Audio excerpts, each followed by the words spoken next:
پاکستان تحریک انصاف کے چیئرمین عمران خان نے کہا کہ نواز شریف اور Asif Ali Zardari P T I کو فوج سے لڑانے کی سازش کر رہی ہیں۔ عمران خان نے گوجرانوالہ میں لانگ مارچ کے شرکاء سے خطاب کرتے ہوئے کہا کہ میں نے ملک کو ٹوٹتے دیکھا تھا۔ پاکستان کی سب سے بڑی جماعت کا تعلق مشرقی پاکستان سے تھا جو الیکشن جیت گئی تھی، لیکن مشرقی پاکستان کے عوام کو ان کا حق نہیں دیا گیا کیونکہ یہاں ایک سیاست دان نے اپنی کرسی کے لیے سازش کر کے انہیں ان کا حق نہیں دیا۔ اس نے فوج کو اس پارٹی کے خلاف کھڑا کر دیا جس کے نتیجے میں ملک ٹوٹ گیا۔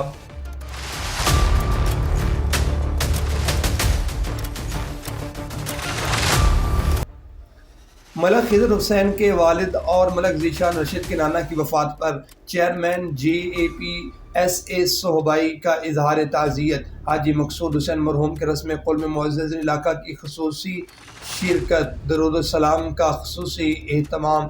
بندہ مومن کے لیے ایمان کا نور ہے۔ مومنین اور نیک اولاد کی جانب سے مرحوم کے اثار ثواب کے لیے پڑھے جانے والے اور وظائف تلاوت قرآن پاک اور درود و سلام کا اہتمام صدقہ جاریہ ہے۔ ان خیالات کے اظہار معروف عالم دین حضرت مولانا حافظ محمد حنیف انجم قریشی نے بھٹا خان مرحوم کے فرزند ملک مقبول حسین، ڈاکٹر بنارس خان کے بھائی اور ملک فدا حسین مرحوم کے بہنوئی ملک مقصود حسین ملک الیکٹرک سٹور کے رسم قول کی تقریب میں خطاب کرتے ہوئے کیا۔ ملک مقصود حسین مرحوم ملک آفتاب منیر، ملک وقار حسین ملک شمس الاسلام، ملک صحبان عارف حکیم نسیم احمد، ملک نیاز حسین ملک ندیم حسین کے ماموزاد، ملک ارشد حسین زرگر، ملک امجد حسین کے پھوپھا، ملک ذیشان حسین کے نانا پیر ارشد مقبول، ندیم مقبول، عمران مقبول اور ملک آصف حسین کے تایا تھے۔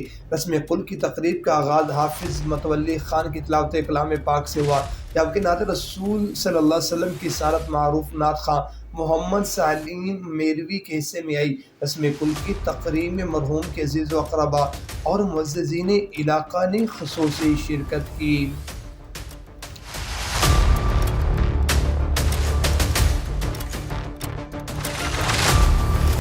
چیف جسٹس پاکستان عمر عطا بندیال نے ریکارڈ ایکٹ سے متعلق صدارتی ریفرنس میں حکومت سے کئی سوالات کے جوابات طلب کر لیے۔ بیرسٹر فاروق نسیم، سلمان اکرم راجہ اور زاہد ابراہیم ایڈوکیٹ کو عدالت معاون مقرر کر دیا۔ سپریم کورٹ میں ریکارڈ ایکٹ معاہدے سے متعلق صدارتی ریفرنس پر چیف جسٹس کی سربراہی میں 5 لارجر بینچ نے سماعت کی۔ دوران سماعت ایڈیشنل اٹارنی جنرل عامر رحمان نے کہا کہ عدالتی فیصلے میں قرار دیا گیا تھا کہ رولز میں نرمی خلاف قانون کی گئی ہے۔ عدالت نے قرار دیا کہ ایک بین الاقوامی کمپنی کے لیے رولز میں نرمی کا اختیار نہیں تھا۔